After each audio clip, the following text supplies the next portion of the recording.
Muy buenos días. Una vez más con ustedes para seguir con estos devocionales hermosos que nos están bendiciendo, que nos están llevando a un conocimiento mejor de la palabra de Dios y más que todo tomar las promesas del Señor, ¿verdad? Estamos hablando acerca de las bienaventuranzas, el carácter fuerte. Este sería el séptimo tema que vamos a tratar. Y el tema es los pacificadores. Siempre, siempre, siempre esto será parte, los pacificadores es parte, ser pacificador es parte de la visión espiritual 2020. Esa agudez o agudeza de visión que nos hace ver cerca y a lo lejos también. Entonces tenemos que bendecir, ¿verdad? Bendecir a Dios a través de recibir de parte de Él esa agudeza espiritual, esa visión espiritual 2020. Entonces el tema los pacificadores tiene el propósito de buscar la felicidad, experimentar la paz de Dios, mis amados hermanos, dejar actuar a Dios en nuestra vida para que con su poder podamos manifestar el carácter fuerte, el carácter cristiano. Porque eso es lo que Dios quiere, por la obra que Él ha hecho en nuestra vida, eso es lo que Dios está esperando. Porque el carácter fuerte no tenemos que buscarlo en otro lado o en otras partes, ya lo tenemos, porque nosotros somos templo y morada del Espíritu Santo. Entonces este tema tiene el propósito de cumplir con la gran comisión que es nuestra gran obligación. Tenemos que nosotros manifestar el carácter de Dios en todo lugar y estaremos nosotros cumpliendo con la gran comisión. Así es que vamos a Mateo, al capítulo 5, el versículo 9 esta vez. Dice la palabra, el Señor Jesucristo hablando, bienaventurados los pacificadores, porque ellos serán llamados hijos de Dios. Como dije, una vez más, estamos tratando acerca del carácter cristiano, el carácter fuerte. Y esta séptima característica, y enfatizo por séptima vez, no es en orden cronológico, es ser pacificador. Mientras el tiempo pasa a velocidades impresionantes, mis amados hermanos, la iglesia tiene que cambiar sus actitudes a la misma velocidad. Tú y yo no debemos olvidar nunca que la iglesia está puesta para este tiempo. Entonces tú y yo tenemos que tomar las responsabilidades de nuestros actos, hacer realidad el poder de Dios en nuestra vida, dejándolo actuar, ¿verdad? Dejándolo actuar en nosotros. Esa es la responsabilidad que tenemos. Y así nosotros vamos a ver que se cumpla el propósito o los propósitos por los cuales el Señor Jesucristo murió en la cruz del Calvario. Y el propósito principal es la salvación del mundo. Todos, hermanos, absolutamente todos estamos en la búsqueda de la felicidad. Esa es una realidad humana. Si tú y yo somos humanos, vamos a estar en búsqueda, queremos vivir felices. La felicidad, hermanos, tenemos que saber que es resultado de la paz. Póngale atención a lo que acabo de decir. Si tú quieres ser feliz, tienes que buscar la felicidad. Tenemos que aprender, tenemos que aprender a buscar la paz, a seguir la paz. Estoy hablando de perseverancia. Es nuestra responsabilidad. Y yo te digo una cosa, que es la bendición más grande. Dios nos capacita para llevar adelante esta gran responsabilidad de buscar la paz y vivir en ella. Ahora, tú y yo vivimos en este mundo en donde hay enojo, hay amargura, hay celos. Eso dice la palabra. Ahora, si nosotros pensamos un poquito, ¿cuáles son las causas que producen enojo, amargura y celos? Podemos hablar de algunas como el abandono, es terrible. Puedo decir ofensa de obra cuando alguien te ha venido y te ha agredido físicamente, ¿verdad? o ha sido desplazado, hecho a un lado, ha sido despreciado o han sido manipulados. Esas son causas de enojo, amargura y celos. Han sido causa. ¿Cuál es la causa del enojo, amargura y celos? Cuando somos ofendidos, cuando hay maltrato de palabra, que es tan común en las relaciones interpersonales. Cuando existen daños morales o daños físicos. Y como dije hace algún momento, cuando somos rechazados. Cuando hay un constante menosprecio. Óiganme, todo esto son conductas y actitudes que se dan en las relaciones interpersonales. Ahora, ¿cuál es el resultado del enojo, amargura y celos? Y hablamos de las causas del enojo y amargura y celos. Ahora, ¿cuál es el resultado del enojo, amargura y celos? Depresión. De eso podemos verlo, pero por montones. Soledad. La gente se siente sola. Están rodeados de muchos, pero están solos. Inseguridad. No pueden tomar los pasos ni dan los pasos con seguridad. Enfermedad, sí. Eso es importantísimo, ¿verdad? Muchas de las causas de la enfermedad son por causas externas en las relaciones interpersonales. Dolor.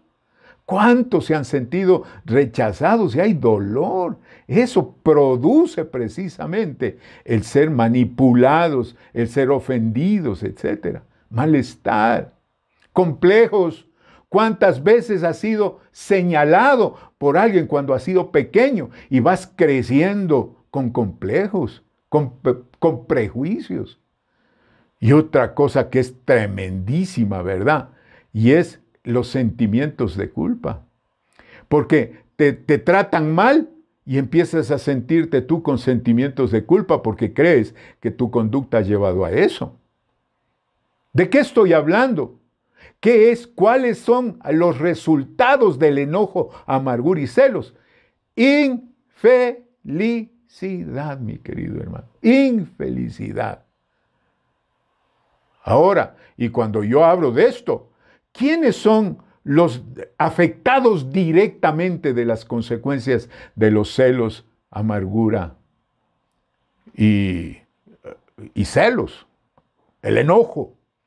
¿Quiénes son los primeros afectados? La pareja. Porque tenemos que llegar al hogar y nos damos cuenta que la pareja es afectada, los hijos son afectados. Cuando somos infelices, la familia en general son afectados. La congregación, si hay infelicidad en la persona, las congregaciones sufren. Precisamente, son afectados, la sociedad. Y si la iglesia es afectada, la sociedad es afectada. Y si la sociedad es afectada, el país es afectado. Se dan cuenta la trascendencia de la infelicidad. Yo te digo una cosa, hermano, hermana. El sistema de Dios, el evangelio de Dios y los propósitos de Dios son afectados directamente por los que decimos amarlo y entenderlo. Nosotros, amados hermanos, que muchas veces nos mantenemos en esas contenciones, digo yo, ¿verdad? En ese enojo, en esa amargura, en esos celos. Es tremendo lo que estoy diciendo, hermanos amados. La palabra de Dios es directa para nosotros, la iglesia. Allá en Efesios, en el capítulo 4, versículo 31 y 32, el apóstol Pablo lo anota de esta manera. Quítense de vosotros toda amargura, todo enojo, toda ira, toda gritería, toda maledicencia, toda malicia. Y en el versículo 32 dice, antes, sed benignos unos con otros, misericordiosos, perdonándoos unos a otros, como Dios también os perdonó a vosotros en Cristo Jesús. Esa es una orden tajante, hermanos. Sí, entiendo perfectamente que el ego va a luchar en contra de los principios de Dios. Y eso se marca tan simple como esto. ¿Qué problema más grande cuando tocan nuestros intereses personales? Ahí es donde se manifestarán los enojos, las iras, los celos, las contenciones. Por eso el Señor Jesús dijo, bienaventurados, es decir, felices los pacificadores. Pastor, ¿quiénes son los pacificadores? Los pacificadores son gente que bajan la tensión en las relaciones, buscan soluciones, no se deleitan discutiendo. ¿Se han dado cuenta que a veces ese es el trámite?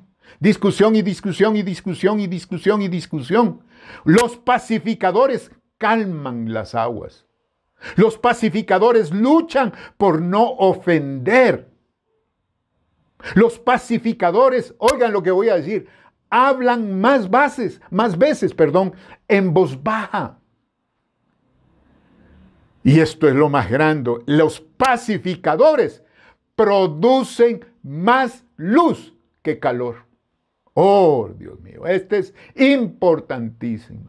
Luchan por guardar la unidad, luchan por la armonía, luchan por revertir los problemas. ¿Saben por qué? Porque el objetivo de los pacificadores es la paz. La paz, mi querido hermano. Ahora yo tengo que aclarar esto también.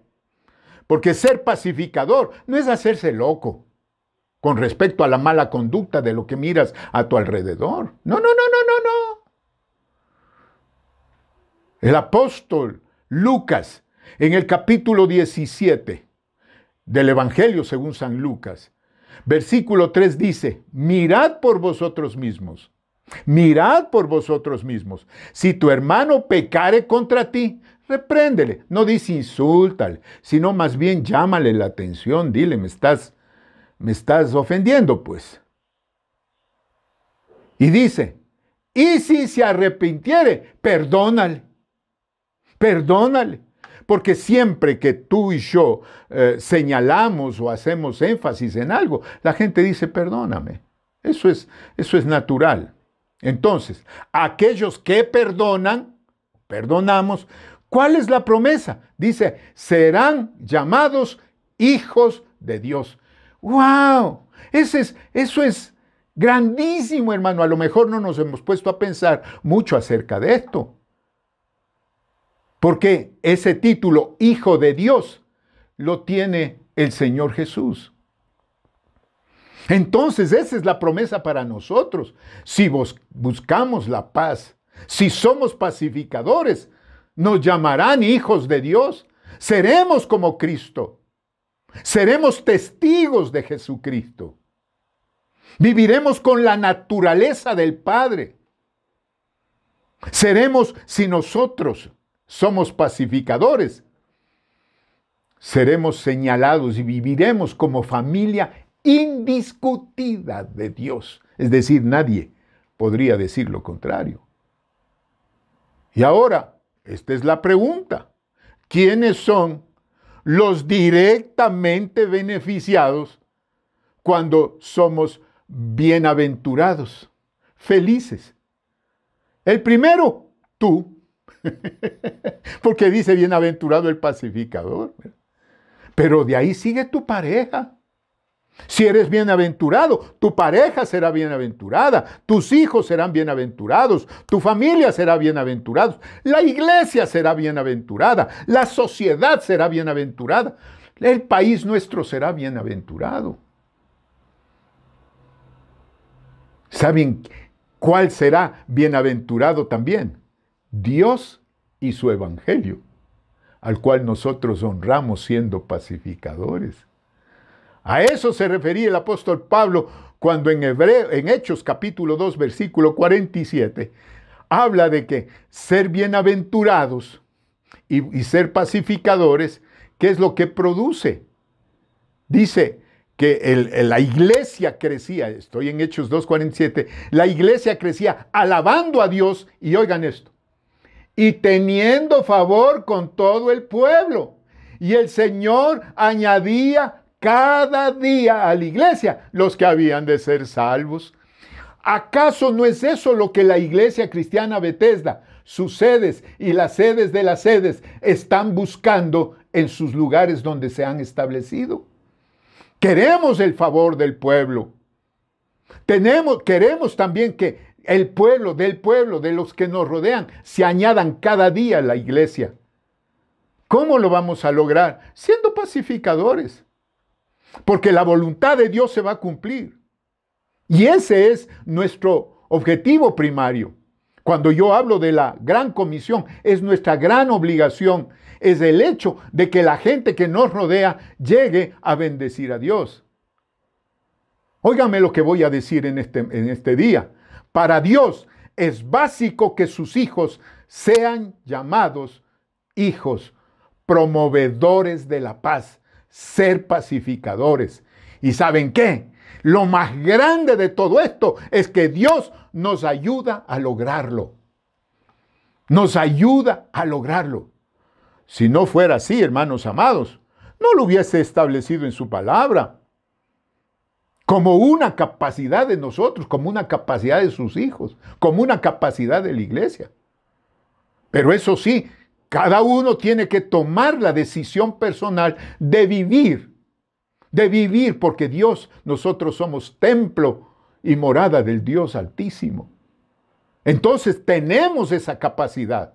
A eso se refería el apóstol Pablo cuando en Romanos 14, 19 dice, así que, hermanos, sigamos lo que contribuye a la paz y a la mutua edificación. Es decir, todos tenemos esa capacidad si somos hijos de Dios. Segunda de Corintios, capítulo 13, versículo 11 dice, por lo demás, hermanos, tened gozo, perfeccionaos, consolaos, sed de un mismo sentir. Y hoy y vivid en paz, y el Dios de paz y de amor estará con vosotros. A los Efesios, en el capítulo 4, versículo 3, Pablo dice, solícitos en guardar la unidad del Espíritu en el vínculo de la paz. Es decir, como pacificadores, solícitos, ¿verdad? A los colosenses les dijo, y la paz de Dios gobierne en vuestros corazones, a la que asimismo fuisteis llamados en un solo cuerpo, y sed agradecidos. Todos hemos sido llamados a la paz de Dios. A los tesalonicenses en el capítulo 5, versículo 13 dice, y que los tengáis en mucha estima y amor por causa de su obra, hablando de los que llevaban la palabra, los enviados de Pablo. Tened paz entre vosotros, esa es la orden enfática, ¿verdad? En Hebreos capítulo 12, versículo 14 dice Pablo, seguid la paz con todos y la santidad sin la cual nadie verá al Señor. Así, ese es el mandamiento. Y en Santiago capítulo 3, versículo 18 dice, y el fruto de justicia, es decir, el fruto de Dios en nuestra vida, se siembra en paz para aquellos que hacen la paz. Es decir, nosotros no podemos decir que somos mensajeros de Dios y que vivimos la justicia de Dios si no sembramos en paz. Oh, hermanos amados. El apóstol Pedro, que era un poquito más, como digo, hacha, ¿verdad? En su primera carta, en el capítulo 3, en el versículo 11, dice, apártese del mal, haga el bien, busque la paz y sígala. Tajante el apóstol Pedro. Y en su segunda carta, en el capítulo 3, versículo 14, dice, por lo cual, oh amados, estando en espera de estas cosas, oigan, procurad con diligencia ser hallados por él, sin mancha e irreprensibles. Y oye esto, las últimas dos palabras, en paz. ¡Wow! ¡Qué tremendo! ¡Qué tremendo! ¡Qué tremendo es esto! Óiganme una cosa. Yo quiero dejar enfatizado esto. ¿Quiénes son los pacificadores?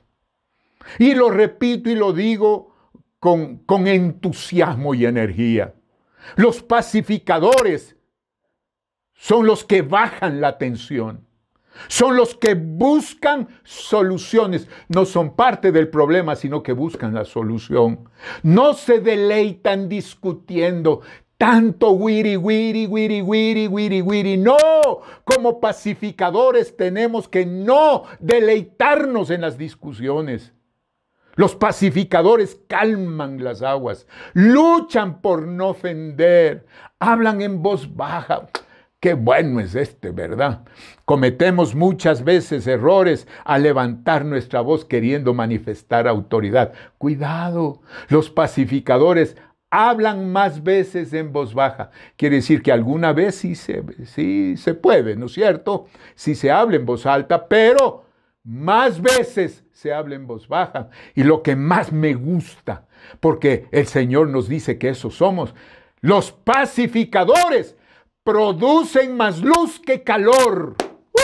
Aleluya. Soluciones, no más líos. Soluciones, no más líos. Resultados, no inquietud, no incertidumbre. Los pacificadores luchan por guardar la unidad. Los pacificadores luchan por la armonía. Luchan por revertir los problemas, es decir, acabarlos, pues. El objetivo primario de los pacificadores es la paz. La paz. Pongámosle muchísima atención a esto, porque si tú y yo vivimos en paz, seremos felices, bienaventurados. Entonces, busquemos esa felicidad, perdonándonos. Perdonemos fácil, hermanos. Experimentemos la paz de Dios. Experimentemos su misericordia. Dejemos que Dios actúe en nuestras vidas para que con su poder manifestemos el carácter fuerte, el carácter cristiano, productores de luz y no de calor. Cumplamos con la gran comisión, que es nuestra gran obligación, que es obediencia. Por lo tanto, hagamos nuestra promesa de ser hijos de Dios en este día. Sí, digamos que yo quiero ser hijo de Dios, yo soy un hijo de Dios.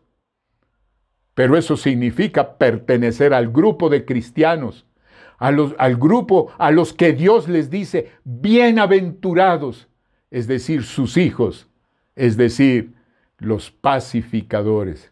Y si lo somos, quiere decir que tenemos visión espiritual 2020. Oremos, amados hermanos, y bendigamos a Dios. Padre, en el nombre de Jesucristo te doy gracias en este día. Te doy gracias porque nos has permitido escuchar tu palabra. Dios mío, hay tantas promesas, hay tantas direcciones. Y lo más grande que hemos podido escuchar es que tú nos pides que seamos pacificadores y no lo debemos ser. No debemos ser por nosotros mismos, sino dependiendo totalmente de ti, Señor. Espíritu Santo, toma control de nuestra vida, de nuestras acciones, de nuestras reacciones. Guíanos, encamínanos por tu verdad, Señor, por tu camino. Dios mío, enséñanos a caminar esas sendas. Enséñanos a experimentar tu poder, tu unción en nuestra vida y que lo manifestemos en esa búsqueda constante de la paz y permaneciendo en ella, ¿verdad? Buscando la paz y siguiéndola, buscando la paz y viviéndola. Y entonces seremos bienaventurados. Y si lo somos, los que nos rodean también lo serán. Ayúdanos, Señor. Perdónanos si hemos sido gente que produce más calor que luz. Perdónanos, Señor. Bendícenos, Señor, porque no hemos buscado soluciones, hemos buscado conflictos. Perdónanos, Señor, porque muchas veces nuestra voz ha sido mucho más alta. Mucho más alta. Dios, perdónanos y ayúdanos, Señor. Queremos ser pacificadores. Queremos ser bienaventurados. Te entregamos nuestra vida y nuestros momentos en el nombre de Jesús. Amén y amén. Aleluya. Qué bendición estar una vez más entre ustedes. Qué bendición haber manifestado o enseñado un poquito acerca de los pacificadores. Seguiremos, ¿verdad?, experimentando el carácter fuerte, el carácter cristiano, aprendiendo de la palabra de Dios. No te olvides, la iglesia no se ha cerrado. La iglesia somos tú y yo. Y la iglesia tiene necesidades y obligaciones. Bendiciones, mis amados hermanos. Un abrazo fortísimo a la distancia. Amén.